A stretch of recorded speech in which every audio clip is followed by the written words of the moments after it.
Welcome everybody to this week's Valentine's edition of Pond Boys. We're not going to get all mushy and gushy on this program. It's going to be straight up, funny, bizarre. Oh, just as I say that, you put on those glasses. Are you kidding me? What are you talking about? Elton John. Yeah, it's a very Elton John-esque of you. Yeah. So, I've been waiting to wear these for a month. So. Oh, what an opportune time. I'm getting my 75 cents worth out of these babies. That's right, baby. Can you actually see out of those, Rhonda? Yes, but everything's red, and I'm pretty sure that the dog licked them at some point, so they're dirty. Well, you do live your life out of rose-colored glasses. Indeed. So, hey, listen, we are stoked for today's program. We are, as always, going to play Pawn or Die. We're going to play Pawn or Die old school today, so because of Rhonda, she wasn't on top of it and didn't get the stuff on time. So, You're so bad. I know. So I'll never take blame, right? Anyway, we have got none other than Dennis Duce on the program today, and he is sitting in his new but old chair. This Pond Boys was kind of Dennis's baby, and it's kind of been going. How long have we been doing this, Dennis? We started, the first episode was actually in, I think it was the first week of January 2014, because I think we started Jerk's Corner before the end of 2013. I think there was one episode of Jerk's Corner in 2013, and then we went Pond Boys in the first week of 2014. But I'd have to check that. So we're actually past our first year anniversary. We didn't even celebrate that, man. No fanfare or anything. So oh, here you go. Hold on. We're celebrating today. Yes, we are. So yeah, longevity of the program. There's not a lot of programs on Google Plus that have gone this long, and I guess we're just crazy or stupid enough to keep this thing going. So, so hey, listen, we haven't talked to Dennis for a while, and he has had a lot of irons in the fire, a lot of stuff going on. Dude, tell me about this office, man. It is just a colorful. Looks kind of like Walt Disney threw up on it. So looks like the polka dot door. It's the Technicolor throw-up room. That's it. It's awesome looking, dude. What's going on with that?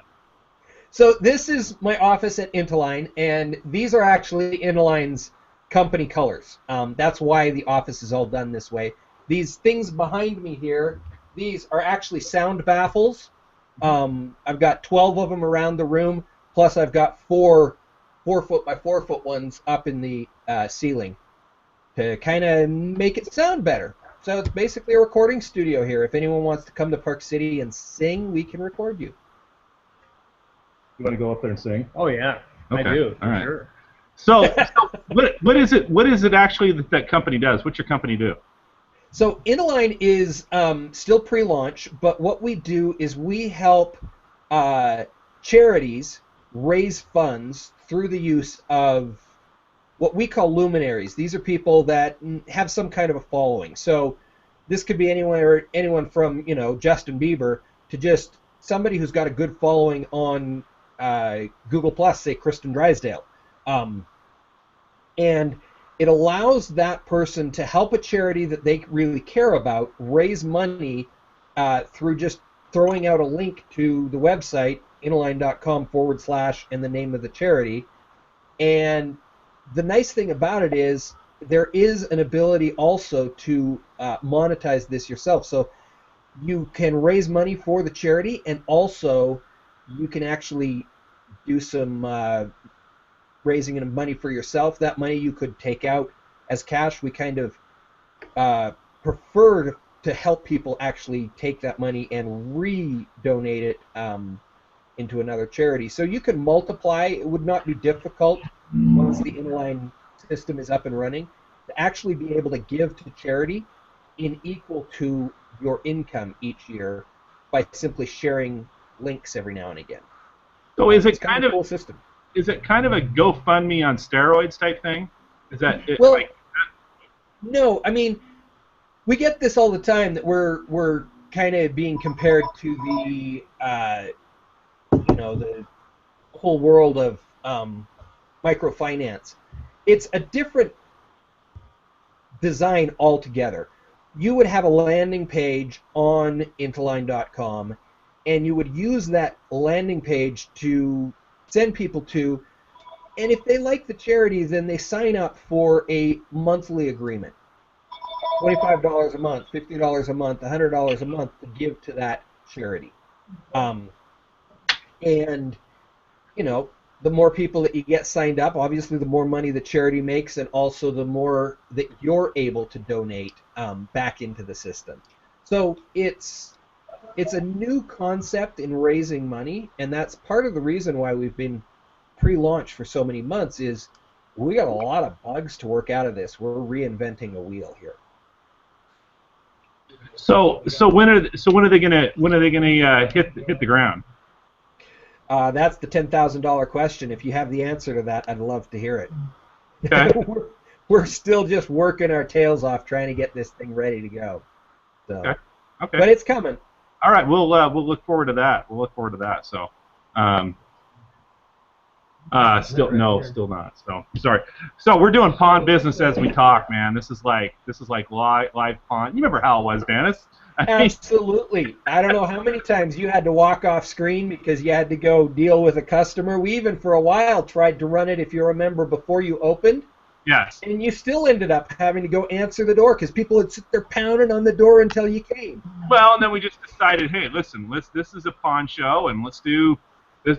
It's live, man. It's like real time stuff. So. Do you remember what it was that made us decide to go live? It was yes, I do. I remember the moment. It was the '80s show that we did. Yes, it was the '80s show, and there were two people that came on the '80s show.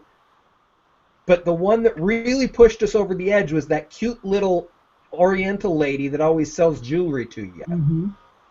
Yeah, and she still comes in. She still comes in. Yeah, that's funny. I remember that's funny. We both that was kind of the defining moment. Let's do it. Let's do this thing live. I have a great screenshot of that, by the way. I'll post it in the event. That's one of my favorites. Of me bunny hopping over the camera live. Yeah, you're wearing the polo shirt and the collar's flipped up and denim. Yeah, two polo shirts. Yes, two. Yes, two polo shirts with the collars flipped up. That was quite an event. We had a good time. Mm-hmm. William Rock stopped by for a minute or two during that show, but we couldn't get his audio working, so he was just a thumbnail in the bottom.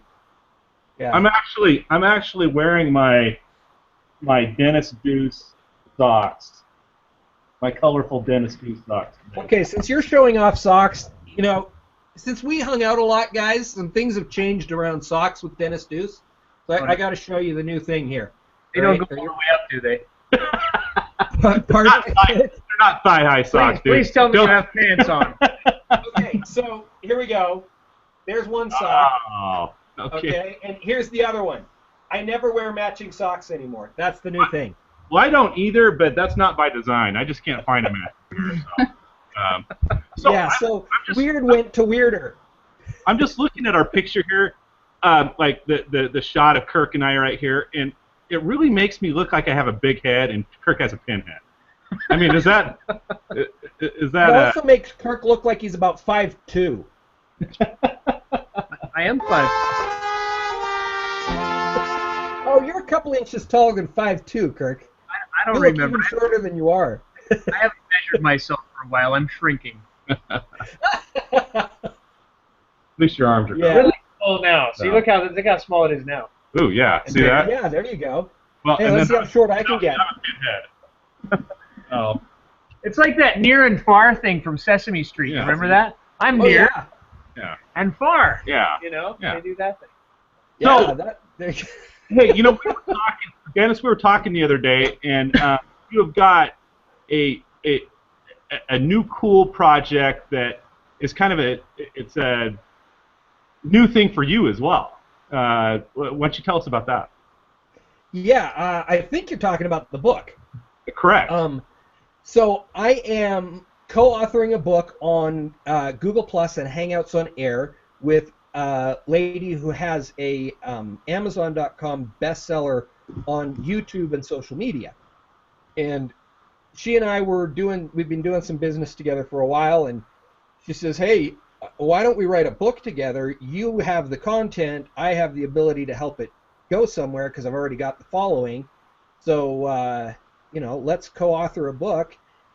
And then we started talking about it further and decided, well, if we're going to author a book on Hangouts on Air, then maybe we should author the book through a Hangout on Air. So starting this Wednesday, and for each Wednesday until we're done with the book at 11:30 Mountain Standard Time, she and I are going to go live, and we're literally going to just talk through the chapters of the book and record it. Then we'll get that transcribed, polished, and edited, and then we'll add to that base content as needed to create the final book. But yeah, we're writing a book about Hangouts on Air using a Hangout on Air to write the book. And everyone who joins in the comments and puts in thoughts and stuff, if we bring them up on screen, they will be in the text of the book. So if you ever wanted to co-author a book, jump on Wednesday at 11:30. Now's your chance. So this is this Wednesday. This Wednesday, This right? Wednesday is the first week. Yep. Okay. Yeah, that's exciting, man. I mean, you've been with it for a while and kind of know the ins and outs and stuff. I guess it's a related topic. I ran into some people the other day, and they're marketing guys, and they were, and maybe you can shed some light on this. They asked me what I was doing to create, to drive traffic to my website, and I told them kind of the stuff that I had been doing and I was doing through Google Plus and stuff like that. And what they had to say was that Google is now trying to monetize. So as far as like the Hangouts and stuff like that, they haven't been able to really monetize this, and I have no idea. I don't really understand like the ins and outs of it like you do, and some other people on Google Plus do. But they were saying that they were trying to monetize it on their side, and so in other words, anybody that comes up on a top of a Google search, for example, if you just plug in pawn shop, the person that pops up on the top is always going to be a paid situation. Can you shed any light on that for me? I mean, the stuff. Okay. Yeah, so I hear this quite often. Google's going to try and monetize Google Plus. It's just going to happen. They're already monetizing Google Plus. Okay? This is like saying Google's going to try and monetize Google Search by making you pay to do Google Search or some weird thing like that. Right. Google is the most profitable company in the world by giving stuff away. And what they garner in the process of giving stuff away is data that they're then able to sell in all sorts of different ways. Okay? So Google Plus is already making them money, not by selling little ads that interrupt all the time, but by creating more engagement on search. As far as the top of the search function, they're making you pay for those. That's been their business model since 1990, who knows what. You've got your pay-per-click up at the top, those ones that are in the colored box. Depending on your computer and some other things, it's going to be a yellow or a grayish color, maybe a tan. But those are paid, and they've been paid forever. It's called pay-per-click advertising, and it's a great way to jumpstart a program. But organic search is the stuff down in the bottom, and that's effectively free. It's not really free because it takes a lot of elbow grease. Right. But that's the way that's Google's business model. Their business model is to garner data in order to sell the ability to access that data. So is your book going to touch on any of that stuff at all? Because the book is being co-authored by a bunch of people, that could become one of the subjects that we touch on. Come join in the conversation, ask that question again, and it will definitely be in the book. Okay. But yeah, I mean, I wasn't planning on talking about the difference between organic and pay-per-click, which is really what that question is about.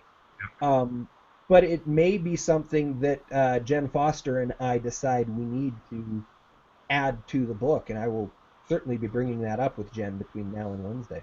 Yeah, I think it's important just because it's really like, I mean, you mentioned that it's not truly free because you have time invested in creating this stuff and creating content and creating all the stuff that you do on this website, and so and time is money. So but it would be really nice to know if through your hard work you were able to reach the top of that search organically. Well, we already did that with you. I don't know if you remember the post back in March, and I'll put a link in the comments to this post because it's up there.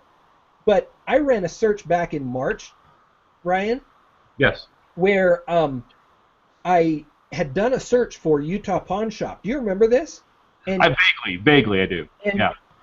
You showed up twice in the top 10 of a Google search for Utah Pawn Shop, and this was before you actually had your website was under construction at the time. You did not have a website up. So both of those links, one went to your Google Plus page and one went to your YouTube page, which is just the power of Google Plus and Hangouts on Air to affect search. We got you on the first page and you didn't even have a website. Well, it was kind of funny because these people were here and they said, okay, just go ahead and punch in pawn shop. Don't indicate where you're at or don't indicate anything else, just pawn shop. And, and I punched that in, and I think that their hopes were that I wouldn't be on that first page. Yet you had Easy Pawn and you had some other guys that are around me here, and I was probably fourth on that generic search. And I think I caught them a little bit off guard because they're like, oh wait, there you are. Oh, okay. Well, do you pay for that? No, I don't. That's just probably from the stuff that I've been doing in the past, for the past year or so. And it's a couple of things. What's funny about the story you're telling right now is these guys clearly didn't know what they were doing, because to ask you to run a search, they didn't know whether or not you were in fact logged into your Google account, which you probably are because I logged you in a long time ago to Google so that you're running a search that is affected by everything you do. Okay?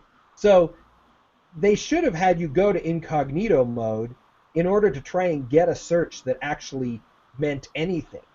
Right. Even if you weren't doing anything, you'd probably end up on the first page if you're logged in as yourself.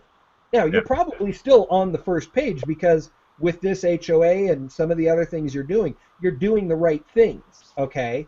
And so even if you were incognito, you probably would still show up on the front page.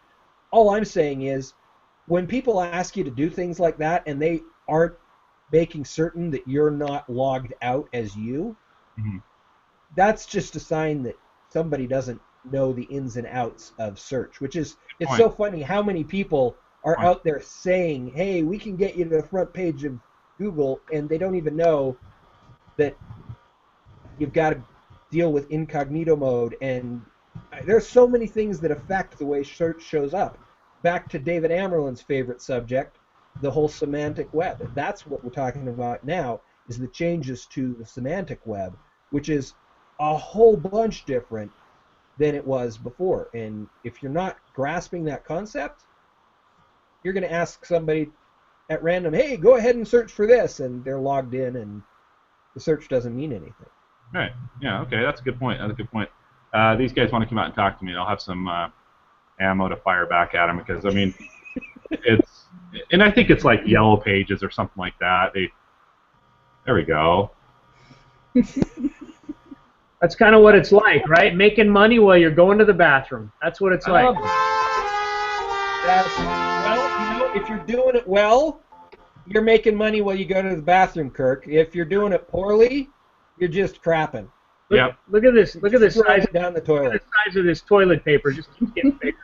Kirk, it's not toilet paper. It's king size, man. It's not? No. Those are paper towels, my friend. All these years, dude. All these. Oh man, when I saw these, I was like, this is a bonus. Look at the size of this thing.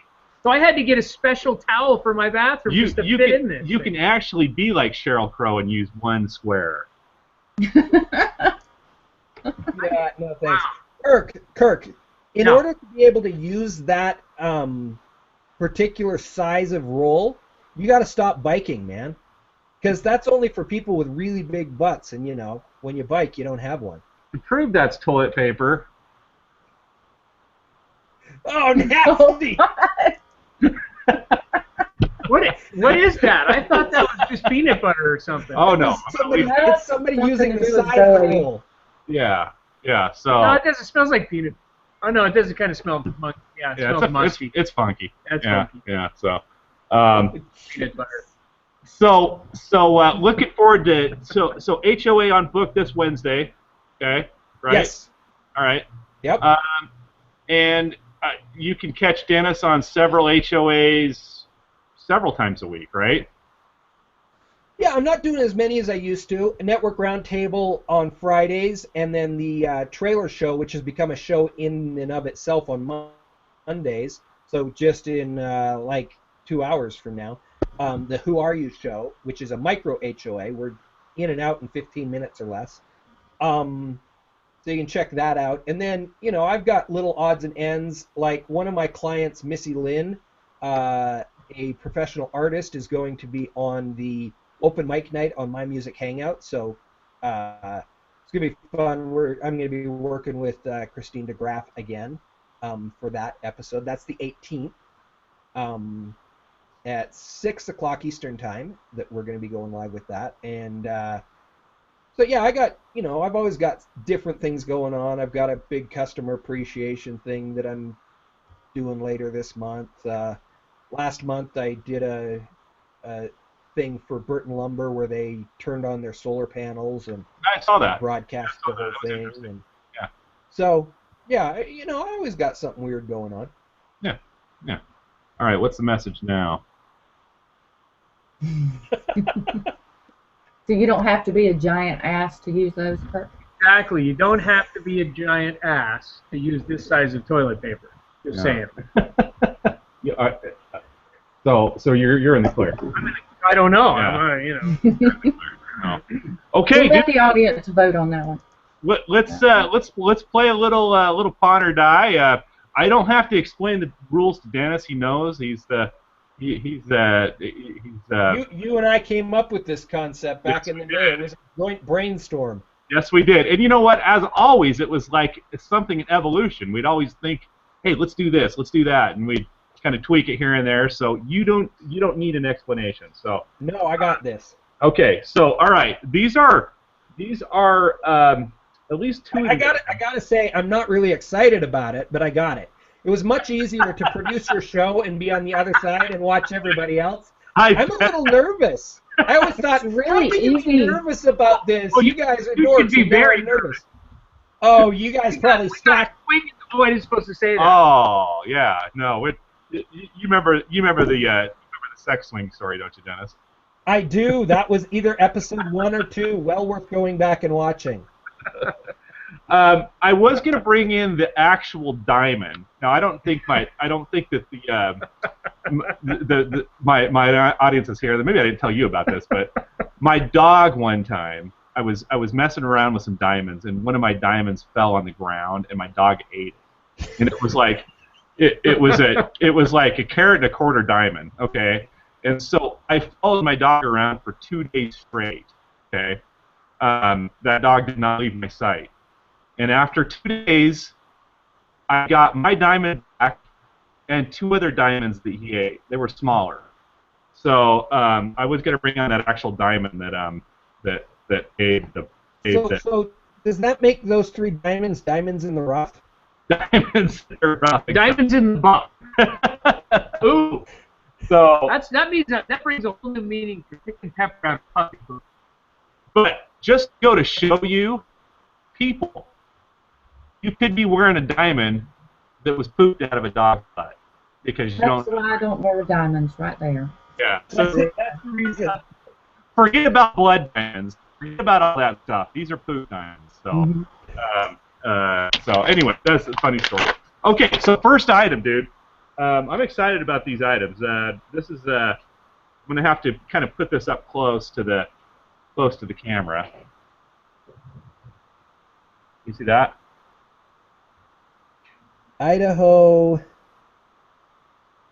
I can't make out the rest of it. What does Does it say? it It's a chauffeur license. Yeah. This is actually it's 1942. That's what it says on the bottom, and it's a pin that they would have worn on their jacket or lapel or whatever they were wearing. So I will tell you, it's not silver. It's made out of a stainless or that type of deal. I mean, it's probably wasn't. Computer, maybe. Yeah, maybe something like that. I mean, they wouldn't have spent too much money on something like that. I mean, it's a chauffeur's badge. So they had chauffeurs in 1942, and wait, do they even have chauffeurs in Idaho now? In Idaho, yeah. I mean, who needs a ride in a limo in Idaho? Well, it's not a limo there. It's a truck. It's a pickup truck. That's what they ride around in up there. Well, you can chauffeur people in a pickup truck. Yeah. Or a truck hauling potatoes or whatever. It's yeah. What do they serve in the back? Like chili dogs and beer? Or? Actually, if anybody's ever been to Boise, Boise's a great city. Oh, it is. I love Boise. Yeah, it's not. Boise is all that in a bag of muffins. Yeah, it's not necessarily cosmopolitan, but it is not.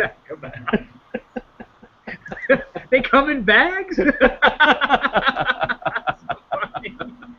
You're killing me, dude. All right. All right. Let's see. That sucker is. I'm going to bid $10 for it. Okay. You're going to do good at this, Dennis. You've watched it too many times and been in the shop too many times not to know. I wouldn't be nervous at all, dude. Okay, so you paid. What I'm nervous about is that the two of you have stacked the cards against me purposely. Well, that's true. That's true. So it's not fair unless we did, man. We know what's going on. So you would buy it for 10, sell it for. I want to at least get 20 out of it. Okay. Now, are we bidding what our sale price is now too, or yes? Is that well, that's new. You've changed pawn or die for a while. Yeah, we've been doing that. So I'm gonna ask 25. Go once in a while, Dennis. I'm gonna ask 25 because I want to be able to negotiate, but I won't take less than 20. So that's my window. You're the first person that's ever said that, but you spent some time in my shop here, so you kind of know. Oh yeah, I've watched. Almost everything gets negotiated down over there. So. Yeah. Okay. All right. So 10 and 20, 10 and 25. Whoa. It's worth considerably less now. So. Okay, 7 and 19. Okay. So this is a USA case knife, never been used. I do have the box for this, and it's the actual box. It's not a box that just I put it in. This is the model on this knife is the Trapper. And wait, the Crapper? The Crapper, yeah. You got a theme going here today. You have to take a pocket knife in with you. Things are not good. If we don't have poop or potty jokes on this show, it ain't a show. So, so if you know anything about these knives, people love to collect these case USA folding knives. Love them. So. Okay. I know nothing about those knives. I've never even heard of them. You haven't heard of Case? No. Are they related to the tractor manufacturer? No, but that's one. I mean, maybe way back when, but yeah, two different companies. But it's that type of thing, because Case tractors are all USA stuff. Case knives are all USA. And just to kind of give you a little bit of kind of history on knives, USA knives, there's something special about them. Now, most of these companies have outsourced to China, so they do make a line of knives that were made in China. And so it's better when you got something that says USA on it versus China or Pakistan or some of the other places. Got ya. Just in case what, Kirk? You never know. The name of the knife is Case, just in case, and I figured, you know, That's if you it. got to go to the bathroom, That's a great play. just in case you might need it. Who knows what you might need it for in there? Okay, Rhonda, he deserves a laugh on that one. I don't know. Maybe. All right, so what will I pay for that knife? What will you pay for that knife? Wow. And 10 minutes later, there you go. Awfully delayed there. Okay. I would pay. I'm going to throw out there the number of $15. I have no idea. That feels high to me, but if these are as collectible as you're saying they are, then it's low. So I'm going kind of. And what would you sell it for?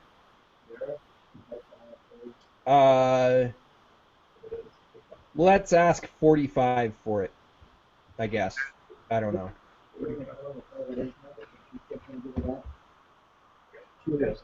I don't think I did well on that one. So you said what? You said buy it how much and sell it how much? Buy it 15 and ask 45. I have no clue. I'm completely lost on that thing. I'm literally I'm we'll talk about that later. We won't get into details here until. All right, there you go. You're all set. Okay, so next item up for bid. Hold that up there. Well, I just found this on the floor in a pile of poop. Yeah. I found that down there. Let me tell you what. The dog is in pain right now. Just let's say. Yeah. It's My dog would be able to eat that. Yes, it would. It would. Just to give you an idea how big this is. And he has really big eyes. That's like a bracelet, not a ring. Yeah, I don't think you could But put I it think on it would there. hurt. That would hurt. It would hurt. So That's what the- do you do with this thing? So, you could wear it. Like you said, it would hurt, but it's kind of a display thing. Oh, how Valentine's. It's a heart-shaped I diamond. told you this is a Valentine's edition of Pond Boys.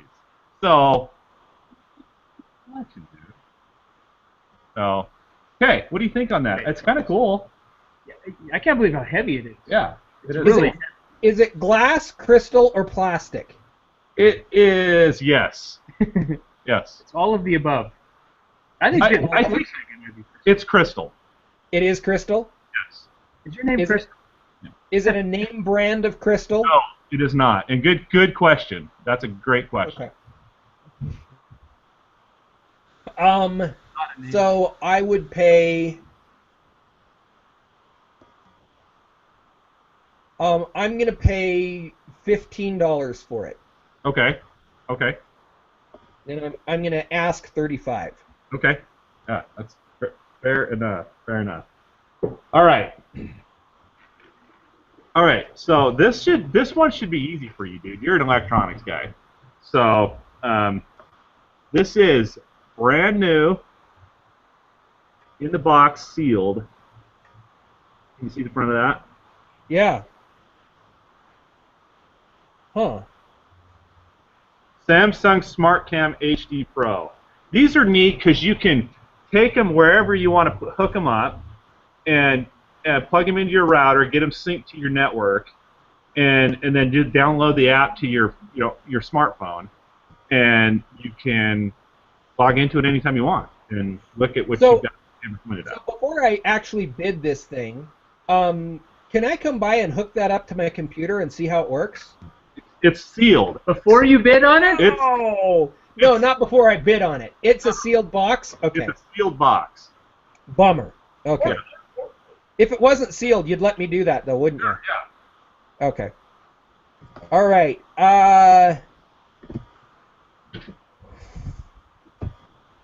Well, I'm going to guess that thing, brand new, would be around.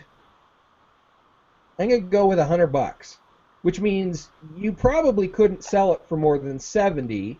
Okay. And you got a Keystone, so 35 would be your high end. And I'm going to try and walk out the door with that thing for 25, actually, as my purchase price.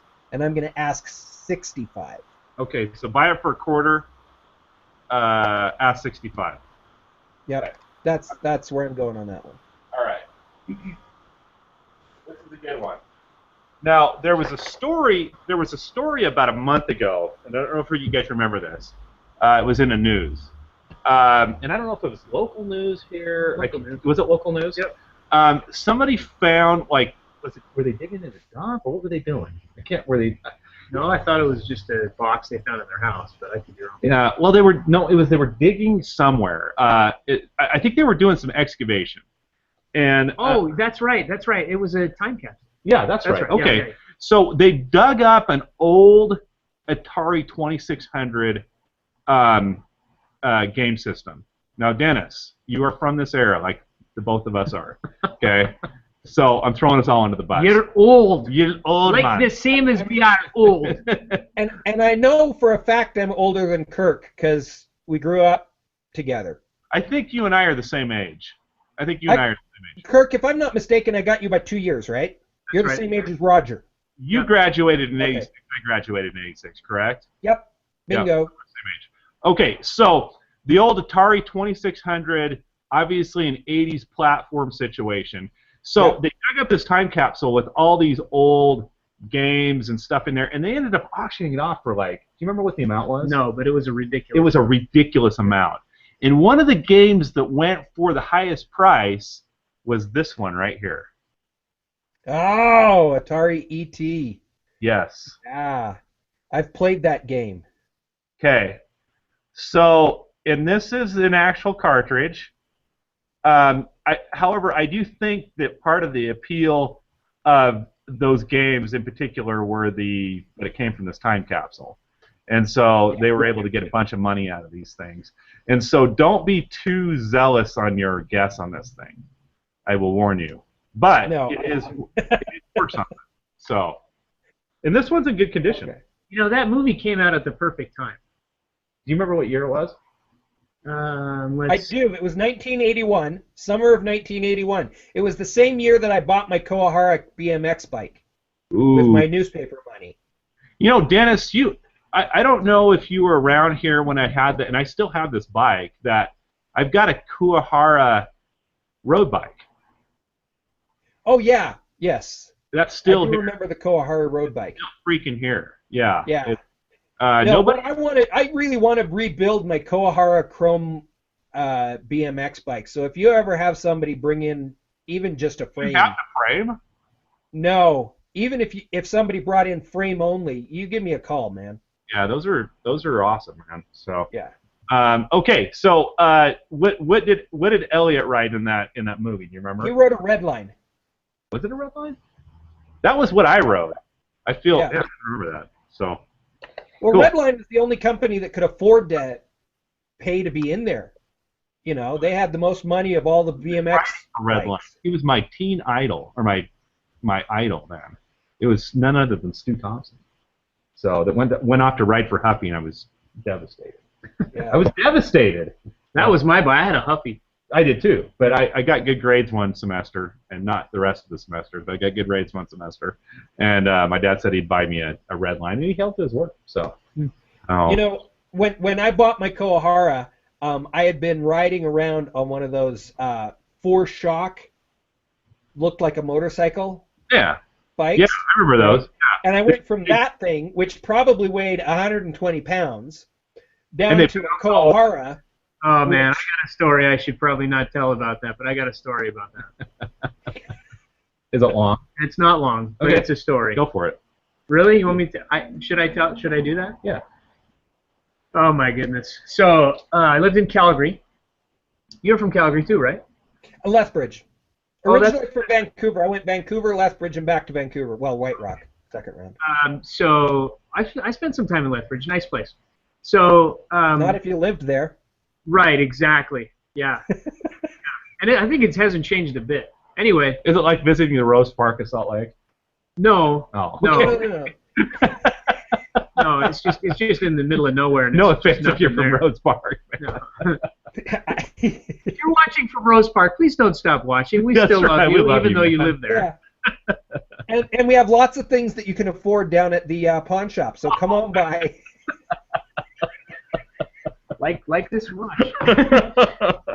Okay, so my friend had one. His name was PK, and we were riding home from PK Ripper. PK Ripper wasn't Ripper. He was Ripper. All right. That's where my brain went too. We're having this conversation about 80s BMX bikes, and I went, PK Ripper, that was almost as cool as a Kawahara. Anyway. Yeah, it was. That was a cool bike if you could have one. That was a cool bike.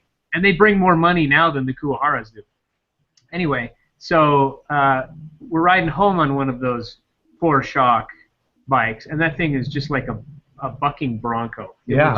You don't have to do anything in a bucking, right? You know, like this.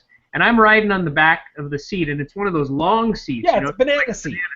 Yeah. And we go over this curve, and I fall off the back and break the fender off, because there's one of those plastic... Yeah. I mean, it looked like a motorcycle. Yeah, it looked just like a motorcycle. In fact, he even had one of those things on the grip that he could go like this and made the sound. Yeah. And I fell off, and I hit the back tire and got sucked into the frame on the bike. Oh. And got stuck in the frame of the bike. And your taint has never been the same. My junk got stuck in the frame of the bike. You're right. I've never been the same since. I walk a little bit to the left. So he runs inside. We weren't very far from his house. He runs inside the house. I'm laying there in the middle of the road on the bike. Junk in the bike. In the bike, around the bike, married to the bike. Sure. And he runs into his house and calls my mom. My mom comes down, and she's like, okay, what's going on? I'm laying there. I'm in pain. I'm crying. She goes, well, what can I do? I'm like, I'm stuck in... Actually, it was more like, I'm stuck in the bike. And so my mom has to reach down and pull my junk out of the bike. Ooh, man. It was, and then by then the whole neighborhood was there. I'm pretty sure. Is this like one of those something about Mary things? I don't know. Beans and Franks or whatever that was? I don't know. Yeah, that's, dude. Like that. It was pretty rough. Yeah, that story's right up there with the sex swing, I gotta say. Yes. It had, you know what? I had tire tracks on my junk for a couple of days. Yeah. I was in pain. Yeah. Had to go to school icing my marbles. Tire tracks on his paint. No. Okay. Anyway. So I never bid on the ET cartridge. Okay. I'm thinking that the most you could sell that for is $7.50. So I'm going to bid $3 on it, and I'm going to ask $8.50. Okay. And I'm going to try and buy it for $3. Okay. All right. Okay. I'm sorry, I don't think it's that collectible. Yes and no. Yes and no. I mean, like all these things, like if you get it out in front of the right person, yeah, maybe. But it doesn't quite have the punch that the one that was found in the time capsule has. Okay. So no, yeah, obviously. Yeah, so it's not gonna bring that type of dust. So you have to go like this before you put it in. And yeah. Stick it. Got to get the dust off. You remember that? Great fond memories, man. That's awesome. So, okay. So speaking of Jerk's junk. Let me see here.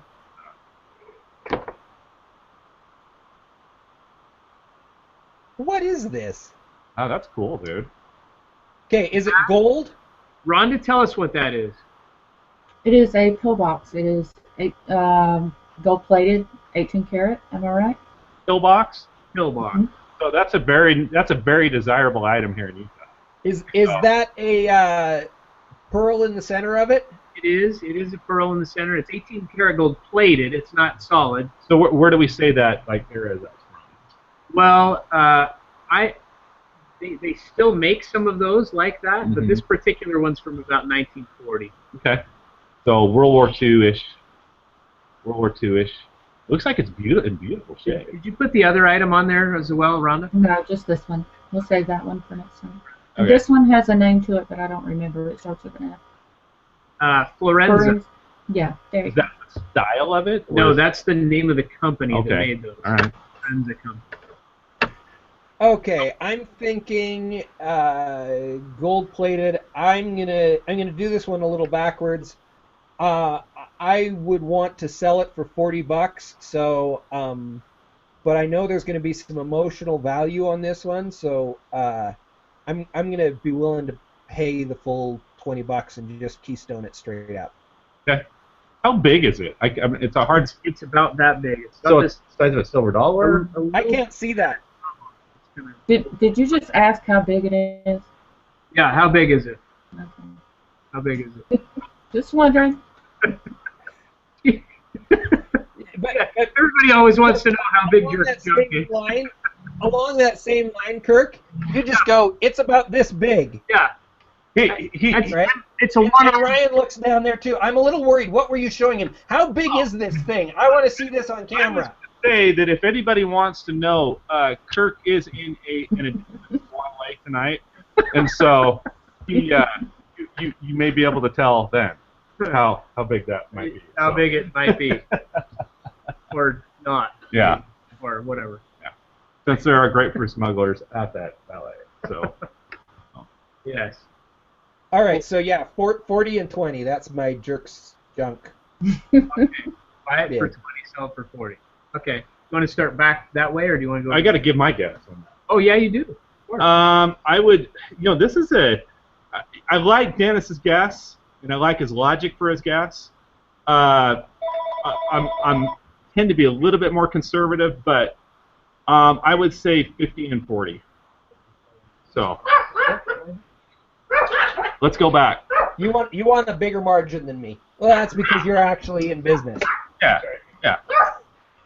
Okay.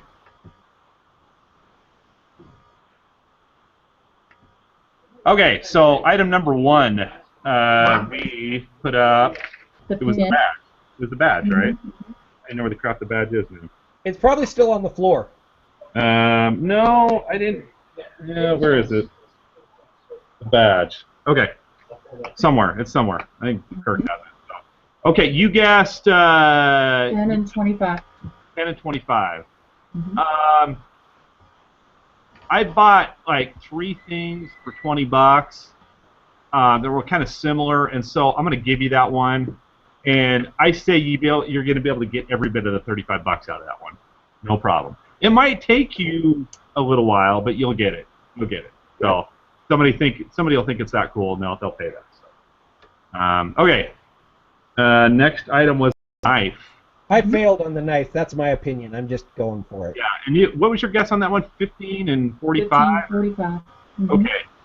So the knife, I did pay $25 for the knife, and the knife's worth every bit of $100. And just because it's been unused. So that one. So I blew it. Okay. But that's not your forte either. So No. That's the fun of Fawn or Die, man. You get to guess on stuff you have no clue about. Yeah. So okay. The third item was the. Yeah. Big ring. Yes. What you think? 15 and 35 on that one. All right, Rhonda. So while they're having a conversation, They're talking about the junk again. That's what they're doing. but it's so crude now that they had to turn off the microphone. I think they can hear They're us. thinking it over. Can you see that? Yeah.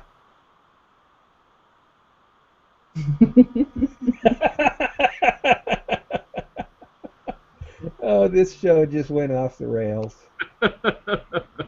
Not a show unless it does. So, okay. What did you guess on that again? 15 and 35. 15 and 35. I'll give you that one.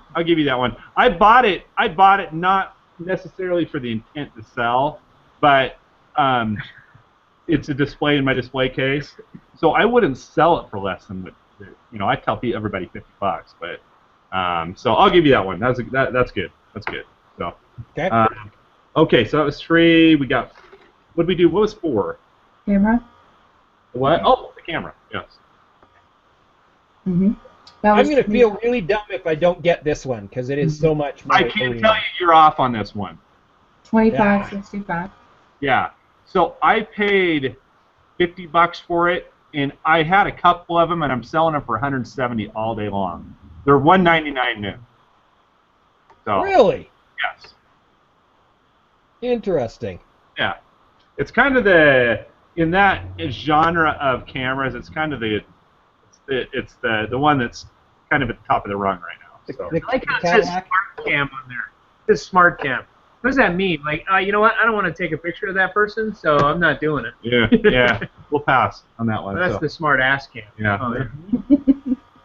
Okay, number 5 was. What's number 5? Oh, E.T. E.T. Mm-hmm. 3 and 850. Okay, the E.T. game out of the time capsule went for like $5,000. Some ridiculous. Whoa, baby. Some ridiculous amount. Like it. What was the charity they were supporting when they sold this stuff? Yeah, it had to have been something because that's the only reason it reaches that type of levels. Okay, so it had to have been something like that. Although this game still on an eBay or an Amazon or something comparable to that is still bringing $25. So I'll pay $5 for this and sell it for 20 to 25. So Okay, a little above on that one. So yeah, customer clearly walked away from my offer. Yes, yeah. I don't think you got that game. So, okay, junk. What did you pay for? That right there is a pillbox that I got from a friend of mine who passed away. He lived in a condo complex that I lived in. He had that on his table and it was full of kosher salt. And so when the family called me up and said that he passed, they asked me if I wanted anything of his stuff, and I told them I wanted that.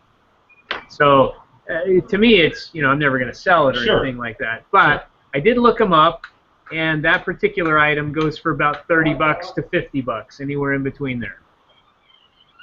So from the same company. It's not exactly like that, but I found a couple that were similar. So between $30 and $50 they sell for. I think you guys did pretty good on that one. Mm-hmm. Right in the zone there. That's it. That's what that's all about. Yeah, what was my bid on that one again? 20 and 40. Ryan's bid on it. Oh, your bid, yeah. 20 40. And Ryan was 15 and 40, I think. Mm-hmm. Just because I'm a little bit more conservative, but I think if you got that in front of the right person, I think you're 50, $60. Yeah. You know what I'm saying? If you got it in front of the right person, I mean, it's cool enough looking, and you might be able to get more out of it. I mean, that type of stuff I tend to shoot for the stars on. Yeah. That brings a conceived value. This guy that I got that from, he had emphysema really bad. He lived across the hall from us when I owned my condo in Holiday, and he had emphysema so bad he sounded like this. Hey, oh, that's nice. And when he would breathe in, he would have to take a really large breath like that, and it sounded awful. And when he would laugh, he would laugh like that. That's how he used to sound. You could play somebody with on TV. Hey, he really did sound like that. So, okay, I used to do that in front of him and tell him that's what he sounded like. We used to kind of joke about it. He's like, anyway, long story. When his family called up and they gave me that pillbox, they asked me to imitate Brad because they knew I could do that, and so I did that. And the sister started crying because I sounded so much like the guy. Oh, wow. And I felt really bad after doing that. I thought maybe I'd offended her, but instead it sounded so much like him. Wow. That's crazy. Well, I say the consensus on Pawn or Die is you hit some out of the park, and you know what? You didn't do, like, even the stuff you didn't do that as well on, you did not lay an egg on any of this stuff, dude. So, I think you are worthy of your creation, co-creation of this game. So, congratulations! Applause! Yay for me! Oh, it's not working. It's not working. Okay, there you go. All right, Mr. Dennis. Hey, looking forward to the release of your book and seeing you on many more HOAs to come. It's this Wednesday at what time is your HOA? Wednesday at 11:30 Mountain Standard Time, so that's like 1:30 in the East, noon 30 Central, and that would be 10:30 on the West Coast. So anybody that wants to be a part of that, get in on that, and I guess you can be a part of it. Well, it's good to have you on, Dennis. It's good to talk to you. We'll definitely have you back, and I wish you luck in your endeavors, man. Thanks, man. It's good to be on the show, and keep on with the show. You guys are you've got something different here, and it's good to see you doing it. Yeah, I appreciate that. Appreciate it. We'll do it as long as it's fun. All right, thanks to our audience. Next week's Jerk's Corner, I'm sure something will be. We'll have some exciting guests on that one. Same time on Monday. In the meantime, everybody have a great Valentine's Day. Make sure you send your loved ones something cool.